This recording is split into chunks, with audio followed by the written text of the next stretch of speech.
गीता सुगीता कर्तव्या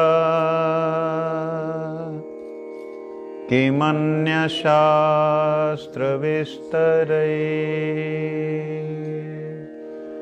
यः स्वयं पद्मनाभस्य मुखपद्माद्विनिसृतः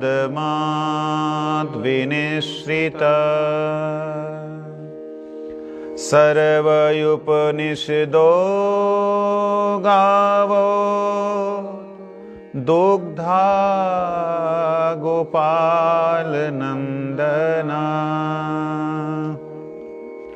पार्थो वत्स सुधीर्भोक्ता दुग्धं गीतामृतं महान् एकं शास्त्रं देवकी पुत्रगीतम्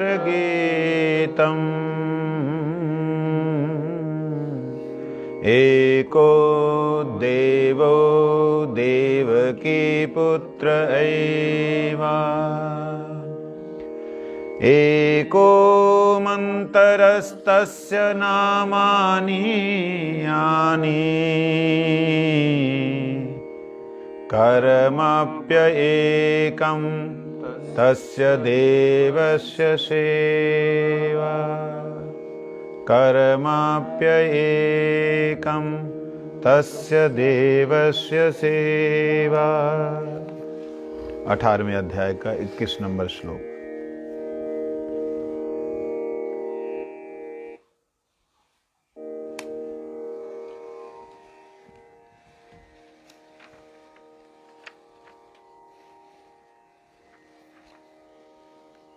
पृथक्त्वेन तु यज्ञानं नानाभावान् पृथग्विधान् वेत्ति सर्वेषु भूतेषु तद्ज्ञानं विद्धि राजसम्। पृथक्त्वेन तु यज्ञानं नानाभावान् पृथग्विधान् वेत्ति सर्वेषु भूतेषु तद्ज्ञानं विद्धि राजसम्। एक साथ। पृथक्त्वेन तु यज्ञानं नानाभावान् पृथग्विधान् वेत्ति सर्वेषु भूतेषु तद्ज्ञानं विद्धि राजसम्। पृथक्त्वेन तु तद्ज्ञानं नानाभावान् पृथग्विधान् वेत्ति सर्वेषु भूतेषु तद्ज्ञानं विद्धि राजसम्। कल आप लोगों ने श्रवण किया सात्विक ज्ञान क्या होता है।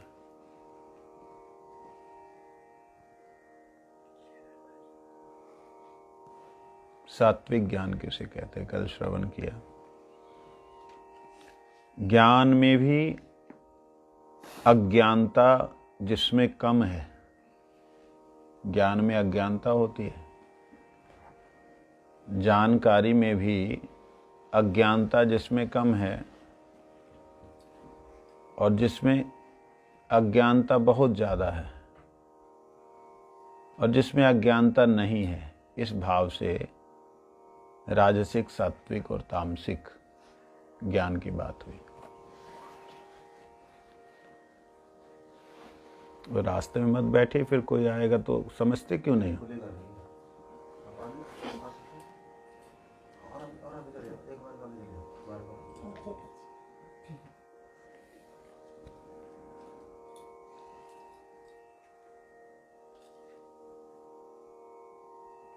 तो राजसिक ज्ञान, सात्विक ज्ञान और तामसिक ज्ञान, जो ये तीनों ज्ञान की स्थितियां हैं। ज्ञान मतलब जानकारी। भगवान एकदम सुपरलेटिव डिग्री वाले तामसिक, राजसिक और सात्विक ज्ञान की बात कर रहे हैं।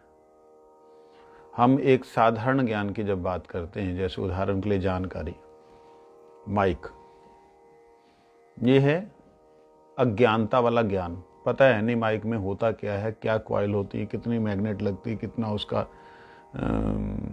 उसमें इलेक्ट्रिसिटी की ज़रूरत होती है, कितना करंट आता है, कुछ नहीं मालूम।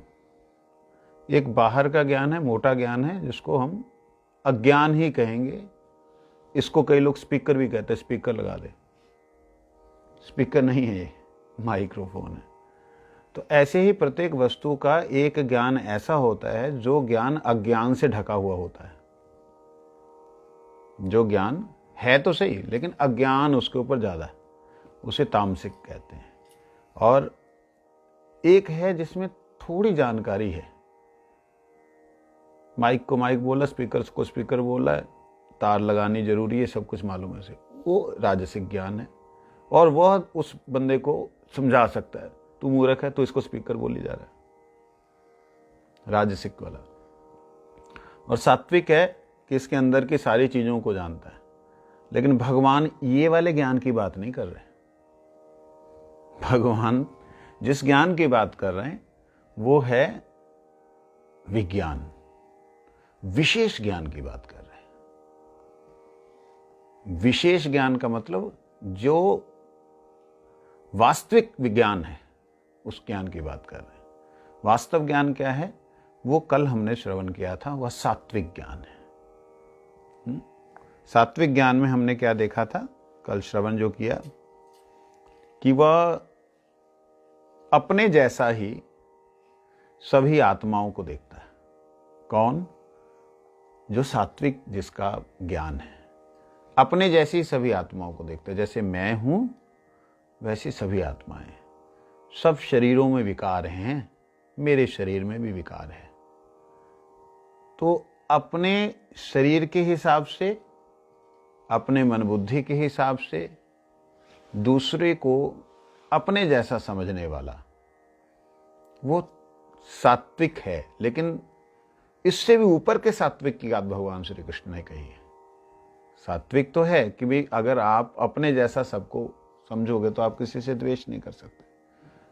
आप जैसे गाली नहीं सुनना पसंद करते, दूसरे को नहीं दे सकते। आप अच्छा व्यवहार चाहते तो आप दूसरे से अच्छा व्यवहार करोगे। तो आत्मवत दर्शन जो है वो सात्विक है। लेकिन भगवान उससे और ऊपर के सात्विक की बात कल को करके गए। तो वो सात्विकता क्या है? कहते एक जीवात्मा नानाविध फलों को भोगने के लिए क्रमशः देव, मनुष्य इत्यादि इत्यादि योनियों में जाती है। नश्वर वस्तु में रहते हुए भी वह अनश्वर रहती। नश्वर वस्तु क्या है? शरीर, नाश होने वाला। इसमें भी वह अनश्वर, नष्ट नहीं होती। इसमें रहने पर भी वो नष्ट, जैसे उदाहरण के लिए अग्नि में हम लोग हीरे को डाल दें, हीरा अग्नि में जाएगा, अग्नि में जाने पे वो अग्नि की तरह लाल हो जाएगा, लेकिन वह खत्म नहीं होगा। सोने को अग्नि में तपाया जाता है, लेकिन वह नष्ट नहीं होता। ठीक है ना? इस दृष्टि से देखा जाए, हालांकि ये भी नष्ट होने की संभावना है इनमें भी, परंतु जड़ से जड़ नष्ट हो सकता है। जड़ से चेतन नष्ट कभी नहीं हो सकता। चेतन मतलब आत्मा। जैसे आप अपने इस जड़ शरीर से मन को पकड़ सकते हो, इन हाथों से मन को पकड़ सकते हो, क्योंकि जड़ से सूक्ष्म तत्व, स्थूल मतलब मोटा, सूक्ष्म मतलब छोटा, स्थूल से छोटी चीज पकड़ी नहीं जाती। ले, हमारा तो यही ज्ञान है आज तक कि बड़ा ही जो है छोटे को पकड़ता है। यही ज्ञान है ना, हाथ बड़ा है तब ये छोटे को पकड़ा। बड़ी चीज को पकड़ पाएगा दीवार को? नहीं। हमारा तो यही ज्ञान है। कहते यहां उल्टा है, शरीर बहुत बड़ा है, मन सूक्ष्म है, लेकिन सूक्ष्म मन को शरीर नहीं पकड़ सकता। उल्टा है, मन ने शरीर को पकड़ रखा है। मन कहता है चल अब मैं उसको दिखा के आता हूं, मन कहता है चल मैं उससे मिल के आता हूं। तो मन जो है इतने बड़े शरीर को चला रहा है, लेकिन शरीर मन को नहीं चला सकता, शरीर मन को नहीं पकड़ सकता, क्योंकि शरीर नश्वर है, मन अर्ध चेतन है। मन क्या है? अर्ध चेतन मतलब आधा कॉन्शियस। तो उसके अंदर अर्ध चेतनता है, इसलिए जो मन जो है इससे श्रेष्ठ है शरीर से, समझे? तो इसी प्रकार आत्मा मन से पूर्ण चेतन अवस्था में, आत्मा चेतन है, पूर्ण चेतन है। तो आत्मा को मन नहीं पकड़ सकता, जैसे शरीर को मन को नहीं पकड़ सकता, ऐसे मन आत्मा को नहीं पकड़ सकता। इसलिए आत्मा इस मन में और इस शरीर में रहते हुए भी पूर्णतया अलग है। रघुगन राजा हुए, एक नाम सुना होगा, राजा रघुगन। तो रघुगन को मन में हुआ कि मैं, अब उम्र बीत रही है, मैं वानप्रस्थ लेके भजन करने के लिए घर बार छोड़ दूं, राजपाट छोड़ करके जाके मैं ऋषियों के बीच में जाके भजन करूंगा। ये सोच करके वो निकले। तो उनके कहार जो होते ना, पालकी उठाने वाले, तो कहार उनकी पालकी उठा के ले जा रहे हैं। उनमें से एक कहार को बुखार चढ़ गया, और जहां बुखार चढ़ा वहां पे एक संत, बाहर से संत वाले, कोई ऐसा वेशभूषा नहीं, लेकिन संत जड़ भरत जी वो थे वहां। तो उन्होंने देखा कि एक हट्टा कट्टा आदमी यहाँ पे बैठा हुआ, दो कहार थे दूसरे, कहते ए महात्मा चल चल आजा आजा आजा आजा, तू आजा। क्या राजा हैं? अच्छा अच्छा। वो बोलते थे नहीं, जड़ भरत बोलते नहीं थे, तो चल लग जाए इसमें, और लग गए।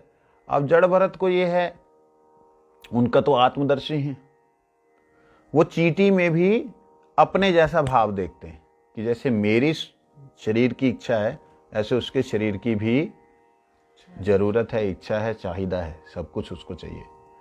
तो वो चींटी को भी नहीं पैर रखते, तो चींटी ने इधर कर देते, उधर कर जाते। तो अंदर राजा के सिर टक ठक करके लग रहा है, कभी दीवार पे लग रहा है, इधर लग रहा है। राजा गुस्सा आ गया, ए कौन है ये? कहते महाराज क्षमा करना, नया नया आदमी, शायद इसको चलना नहीं आता। वो चुपचाप है, वो नहीं बोल रहा कुछ, अंदर से वो गालियां दे रहे हैं, मतलब अपशब्द बोल रहे हैं। तेरा इतना हट्टा कट्टा शरीर, तेरे को मालूम नहीं मैं कौन हूं? मैं राजा हूं, और तू इस प्रकार से मेरे को जो है दुखी कर रहा है, मेरे को कष्ट हो रहा है। तब उसके मन में आया कि आपको कष्ट कैसे हो रहा है?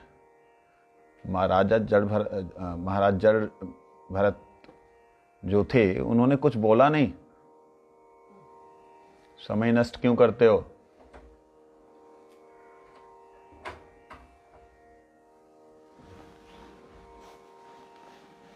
जब लाइव चल रहा होता है तो कॉन्शियस रहा करो,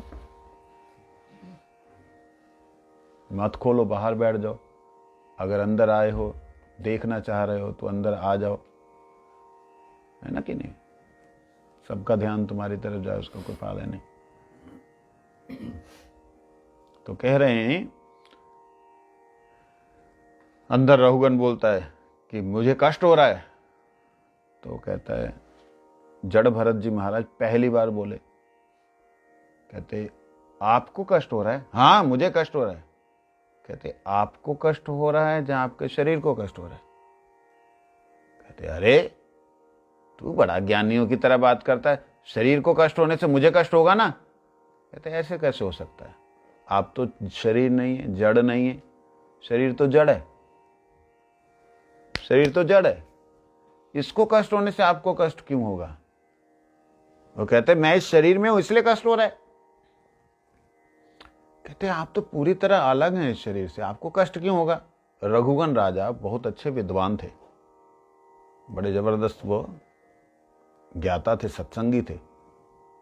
उन्होंने बोला कि अरे क्या बात करते हो, अगर आग पतीले को लगे तो उसमें पानी गर्म होगा कि नहीं होगा? और अगर पानी गर्म होगा तो चावल उसमें गलेगा कि नहीं गलेगा? कि बड़ा सुंदर उदाहरण दिया। तब उन्होंने, जड़ भरत जी ने बोला, कहते कि अगर आपके शरीर को कष्ट हो रहा है तो आपको क्यों कष्ट हो रहा है? कहते उससे मेरे मन को कष्ट हो रहा है। फिर कहते तुम्हारे मन को कष्ट हो रहा है या शरीर को कष्ट हो रहा है? अगर तुम्हारे मन और शरीर को हो रहा, फिर तुम्हें कहां से हो रहा है? तब उसने ये उदाहरण दिया कि जड़ शरीर मतलब पतीला, बर्तन, सूक्ष्म शरीर मन बुद्धि अहंकार मतलब जल, और उसमें पड़ी हुई आत्मा मतलब चावल। कहते हो चावल का एक कण का भी उस पानी में उबलते हुए गर्मी प्राप्त करता है, तभी वो सिद्ध होता है। सिंपल सी बात है। अब इसके बाद में क्या जवाब देगा सामने वाला? जड़ भरत कहते तुम ना तो पतीला हो, ना तुम चावल हो, ना तुम जल हो, तुम इस संसार की बनी हुई कोई वस्तु हो ही नहीं, तुम तो चैतन्य तत्व हो। तुम्हें कष्ट हो रहा है? वो साक्षात राजा उतरा, साष्टांग प्रणाम किया, महाराज आप वही हैं जिनसे मैं मिलने जा रहा हूं। क्या आप कपिल भगवान हैं? भगवान कपिल से मिलने जा रहे थे। कहते आप क्या कपिल भगवान है, सांख्य ज्ञान के ज्ञाता, आप वही हैं? तब उन्होंने वहां बड़ा सुंदर उपदेश दिया। तो वो वाली बात, यह है सात्विक ज्ञान। जब आत्मदर्शन हो जाए, आत्मा का अनुभव हो जाए, शरीर में जो क्रिया हो रही है मन में वो क्रिया नहीं होती, मन में जो क्रिया हो रही है वो आत्मा में नहीं होती। एक से श्रेष्ठ एक है। जैसे उदाहरण के लिए शरीर में आपने भोजन दिया, भोजन अंदर जाके पक रहा है, मन से उसका कोई लेना देना, इस जिह्वा से नीचे चला गया टेस्ट मन का, उसका कोई लेना देना। मन में जो मिला आनंद या सुख या दुख, उससे आत्मा को कोई लेना देना नहीं। आत्मा उससे बिल्कुल अलग है। जैसे मन शरीर से अलग है, जैसे मन का शरीर से कोई लेना देना नहीं। मतलब शरीर के अंदर गई हुई कोई भी तत्व को मन जो है समझ नहीं पाता, जैसे उसको कुछ है ही नहीं, ज्ञान ही नहीं। ऐसे ही शरीर का ज्ञान तो है लेकिन शरीर को मन का ज्ञान नहीं है। ऐसे ही मन के अनुभव की हुई तत्वों को आत्मा देखती है, समझती है, सुनती है, लेकिन उसमें लिप्त नहीं है, उसके साथ युक्त नहीं है। ये ज्ञान है सात्विक ज्ञान। नश्वर शरीर, इसमें अनश्वर कौन? आत्मा। कहते रहते हुए परस्पर जीव अलग अलग होते हुए भी, सारे जीव अलग अलग हैं, होते हुए भी एक हैं। एक कैसे हैं? आत्म तत्व से एक है। एक कैसे हैं? जैसे जल, पानी, इसमें ऑक्सीजन भी है और हाइड्रोजन भी है। ये दोनों अलग होने पर भी कैसे हैं? एक है, तब वो जल है, नहीं तो वो जल नहीं होगा। समझे नहीं? ऐसे ही चैतन्य तत्व आत्मा वो सबके भीतर चिद घन स्वरूप है। चिद घन मतलब चैतन्य स्वरूप, प्रकाशमान, प्रज्ञामय मतलब ज्ञानमय स्वरूप है। सबके अंदर सेम है, एक है, एक जैसी है। एक का मतलब एक नहीं, एक का मतलब एक जैसी। बात समझे नहीं? एक मतलब एक नहीं है, मगर एक जैसी है, इसलिए एक है। जैसे हम लोग बोलते मनुष्य जाति, जब हम मनुष्य बोलते तो उसमें क्या स्त्रियां नहीं आती? सभी हो। मनुष्य जाति एक है। जैसे हम बोलते मनुष्य जाति एक, तो मनुष्य जाति एक है क्या? जाति में ना जाने कितनी प्रजातियां। तो इस तरीके से आत्मा जब एक कहा जाता है, इसका मतलब ये नहीं है कि हम सब एक हैं। अगर हम सब एक होते तो हमारी बुद्धि एक होती। एक बंदा ठीक होता तो सारे जगत के लोग या उसके अगल बगल के 100 मीटर तक के लोग जो एक जैसे हो जाते हैं। ऐसा तो नहीं होता। तो ये एक सिद्धांत जो कि विश्व में ज्यादा इस वक्त प्रचारित है, वो कहते हैं, उनका क्या है मैं भूल रहा हूं, उनका एक स्पेशल शब्द उच्चारण करते हैं, वी आर वन, लाइक ऐसा कुछ बोलते हैं, वी, हम एक हैं। तो वो लोग ऐसा एक बोल करके उनके अंदर बड़ी ही घृणित अवस्थाओं की जो उनके अंदर क्रियाएं हैं वो सब में लिप्त रहते हैं। हम सब एक हैं, किसी की कोई पत्नी नहीं, कोई पति नहीं, किसी का कोई रिलेशन नहीं, कोई संबंध नहीं, सब एक है। जो जिधर भी चाहे वो सब एक है। बेटी बेटी नहीं, बाप बाप नहीं है ही नहीं, वो स्त्री और पुरुष हैं, सब एक है, बस खत्म। मैंने कहा ये क्या ओशो के सिद्धांत को लेकर के चलने वाले मूर्ख लोग। एक का मतलब आत्मा एक है, एक का मतलब आत्मा एक जैसी है, शरीर भिन्न भिन्न है, शरीर के अंदर सारे संबंध, सारी क्रियाएं सब अलग अलग हैं। इस बात को यथावत जैसा है वैसा देख जो लेता है वही वास्तविकता में सात्विक ज्ञान वाला है। समझे नहीं? इसमें भगवान ने एक शब्द कहा था, अविभक्तम विभक्तेषु, 20वें श्लोक में, अविभक्तम विभक्तेषु, एक है बहुत से में, बहुतों में भी एक ही है, एक ही जैसी है। जैसे सूर्य की रोशनी, सूरज की रोशनी सारी पृथ्वी पे एक है कि नहीं? कौन कहेगा एक है? उसमें पीला रंग का फूल निकाल रहे हैं, उसमें लाल रंग का फूल निकाल रहे हैं, उसमें हरे रंग का फूल निकाल रहे हैं, उसमें पत्ते हरे हैं, उसमें लाल पत्ते हैं। एक कैसे हो गया भाई? वो एक ही जगह पे गन्ना है, उसको तो जी मीठा बना देती है सूरज की किरणें, दूसरे को नीम को कड़वा बना देती है सूरज की किरणें। एक कैसे होगी सूरज की किरणें? सूरज की किरणें एक होने पर भी अलग अलग बीजों के कारण, अलग अलग जीवों के कारण अलग अलग रूप से दिखलाई देती है, मगर सूरज की किरण एक होने पर भी वास्तविकता में एक नहीं है। वास्तविकता में वह एक नहीं है, अनंत है। जब अनंत कह दिया तब एक हो गया। अनंत में कोई बाहर रह गया कोई चीज? नहीं।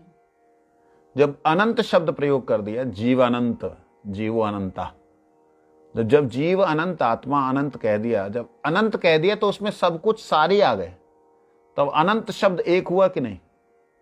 ऐसा तो नहीं कहेंगे ये अनंत वो अनंत वो अनंत, अनंत मतलब एक ही। तो उस दृष्टि से आत्मा एक है, मगर सब भिन्न भिन्न, विभिन्न, विभक्तेषु, विभिक्त मतलब अलग अलग होने पर भी। आज राजसिक ज्ञान की बात भगवान बोल रहे हैं। कहते मनुष्य एवं तिर्यक आदि योनियों में जो तमाम जीव हैं वे सभी भिन्न जातीय जीव हैं, उनका स्वरूप भाव अलग अलग है। इस प्रकार का ज्ञान राजसिक ज्ञान है। क्या बोला सात्विक ज्ञान के बारे में?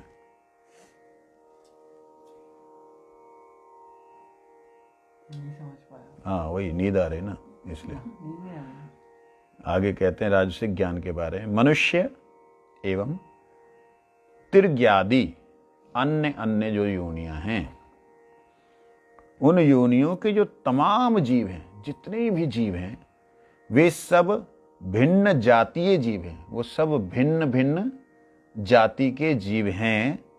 उनका स्वरूप मतलब आत्मा, उनका भाव,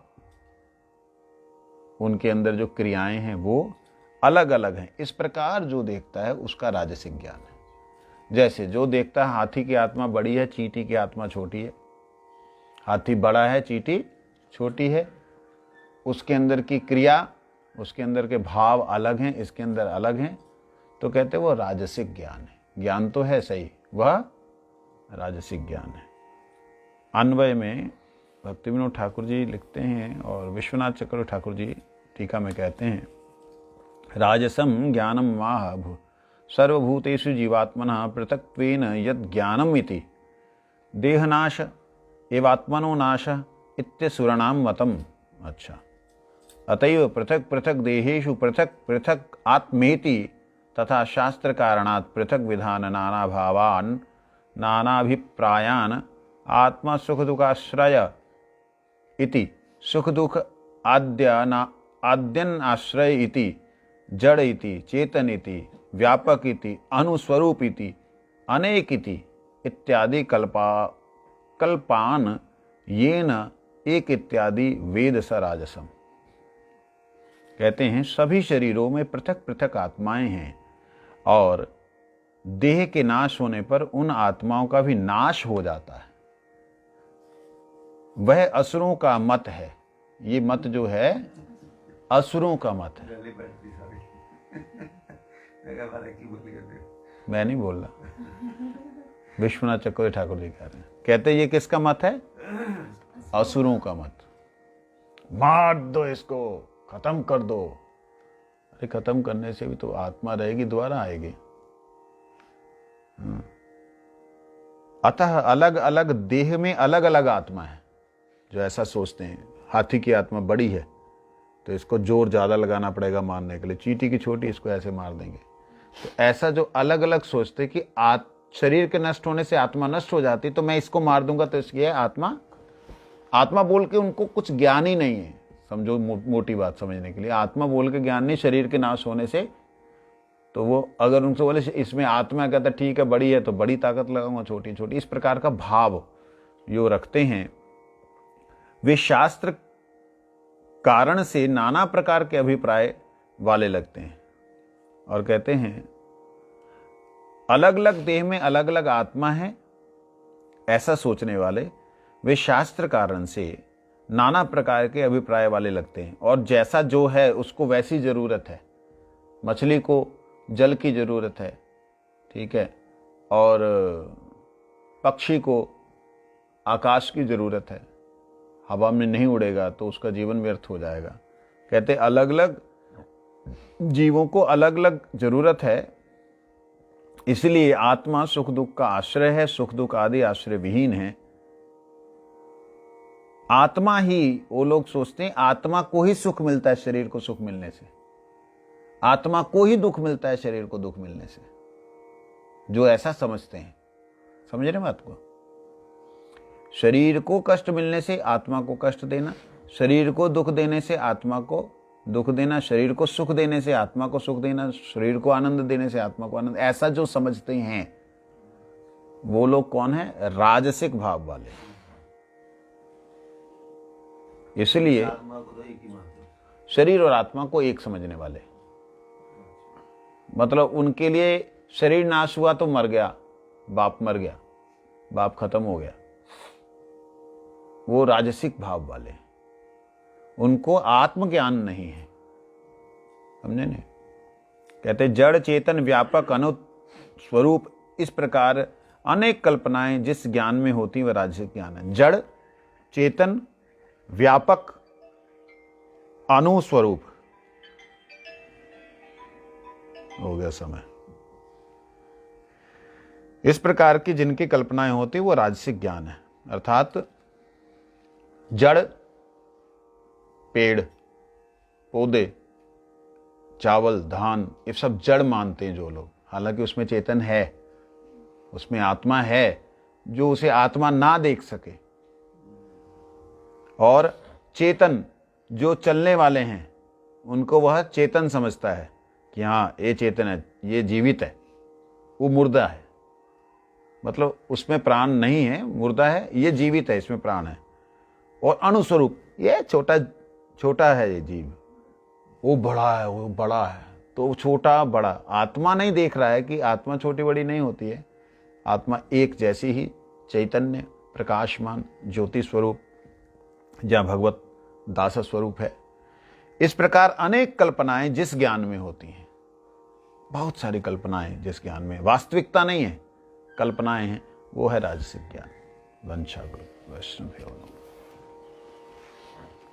हरिहराय नमः, कृष्ण यादवाय नमः, यादवाय माधवाय केशवाय नमः, गोपाल गोविंद राम श्री मधुसूदन, गिरिधारी गोपीनाथ मदन मोहन, श्री चैतन्य नित्यानंद श्री अद्वैत सीता, हरि गुरु वैष्णव भागवत गीता। जय रूप सनातन भट्ट रघुनाथ, श्रीजीव गोपाल भट्ट दास रघुनाथ। ऐचे गोसाइर करी चरण वंदन, जहाँ ते विघ्न नाश विष्ट पुराण। ऐसे गोसाई यार मोहि तार दास, असवार पद रेणु मोर पंचग्रास तादिर चरण सेवी भक्त सनिवास जनमे जनमे है अभिलाष ऐछे गोसाई यार मोहि तार दास तासवार पद रेणु और पंचग्रास तादेर चरण सेवी भक्त सनिवास जनमे जनमे है ये अभिलाष ऐछे गोसाई जब ब्रज कैलाबास राधा कृष्ण नित्य लीला काश मने आनंदे बोलो हरि भजो वृंदावन श्री गुरु वैष्णव पदे भजयमान श्री गुरु वैष्णव पाद पद्म करियास नाम संकीर्तन कहे नरोत्तम दास इतो नरसिंह परतो नरसिंह यतो यतो यामि ततो नरसिंह वै नरसिंह